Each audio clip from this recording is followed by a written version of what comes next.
کیا بات ہے، اللہ والوں کو پہچاننا بھی مشکل. دیکھو کیسا مزہ ان کو اللہ کے نام میں آیا.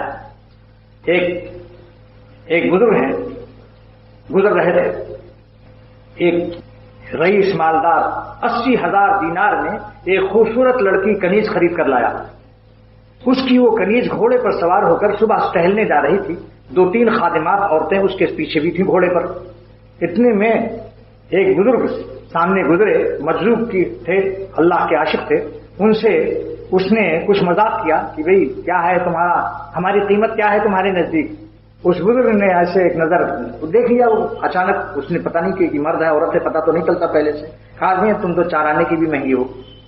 بس اس نے کہا عورتوں سے کہ ان کو گرفتار کرو، یہ پاگل معلوم ہوتے ہیں، چلو سیٹھ کے یہاں لے چلیں، کچھ ہنسی مذاق ہوگی، ذرا دلچسپی رہے گی.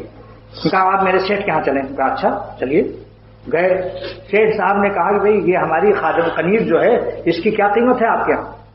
اس نے کہا کہ میاں یہ تو چارانے کی بھی مہنگی ہے. تو وہ بڑا ہنسا. اس نے کہا تم کو ہوش پاگل ہو یا عقل مند ہو، 80,000 دینار میں لایا ہوں، دیکھتے نہیں ہو سر سے پیر تک کیا صورت شکل ہے. انہوں نے کہا کہ آپ بیوقوف ہو، گدھے ہیں، میں نے صحیح دام لگایا ہے، یہ چارانے کی بھی مہنگی ہے. کہنے لگا کیوں؟ اس نے کہا آپ کو نہیں پتا ہے کہ عیبدار سودے کی قیمت کم لگتی ہے. سودے میں اگر عیب ہو تو اس کی قیمت کم لگتی ہے. اس نے کہا اچھا کیا عیب ہے اس میں، سر سے پیر تک سب کچھ ٹھیک تو معلوم. ان کا اس کے پیٹ میں بو بھرا ہوا ہے، یہ عیب نہیں ہے، اور اس سے منہ بھی نکلتا ہے، بغل میں اس کے بدبو بھی آتی ہے. اگر 1 مہینہ نہ نہائے اور 1 مہینہ منہ نہ دھوئے تو اس کے منہ سے قریب آپ نہیں لے جا سکتے اپنا منہ. اس کے بعد پھر جب قبر میں دفن ہوگی تو اس کی لاش 3 دن کے بعد ایسی سڑے گی کہ تم سارا 80,000 دینار پوری جمع ڈوبی ہوئی نظر آئے گی. جیسے میمن برادری کہتی پونجی بھی گئی، نفع تو اس سال کیا آتا. میمن برادری کہتی نفع تو کیا ہوتا، آپ کی سال تو پونجی بھی گئی، تو تمہاری پونجی اصل جو لگی ہے لاگت وہ بھی غائب ہو جائے گی 3 دن قبر میں لیٹنے کے بعد. تو بڑا غور میں پڑا، واقعی اس کو چکر آ گئی، یہ اللہ والوں کی نظر کہاں پہنچتی. پھر اس نے کہا اچھا تمہارے پاس کیا کوئی بے عیب والی ہے. اس نے کہا ہاں ہمارے پاس بے عیب والی ہے، نہ اس کو پیشاب ہوتا ہے، نہ پیخانہ پھرتی ہے، نہ پسینہ آتا ہے، اور موت بھی نہیں آئے گی. اس نے کہا بھائی ایسی کہاں ہے تمہارے پاس. ان کا ہمارا جمع ہے اللہ تعالیٰ کے، آنکھ بند ہونے کی دیر ہے بس، پردیس سے جب وطن جائیں گے انشاءاللہ تعالیٰ وہاں پا جائیں.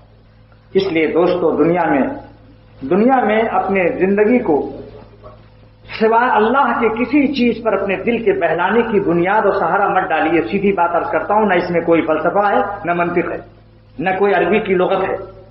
سوائے اللہ کے کسی کو بھی اپنے قلب کے بہلنے کا، دل کے خوش کرنے کا سہارا نہ بنائیے. عطا کر دے خوشی حلال سے، ان کا احسان ہے. بچوں کو دیکھ کر دل خوش ہو، بیوی کو دیکھ کر دل خوش ہو، مکان کو دیکھ کر دل خوش ہو، حلال نعمتوں سے، تو اللہ تعالیٰ کا شکر ادا کرو.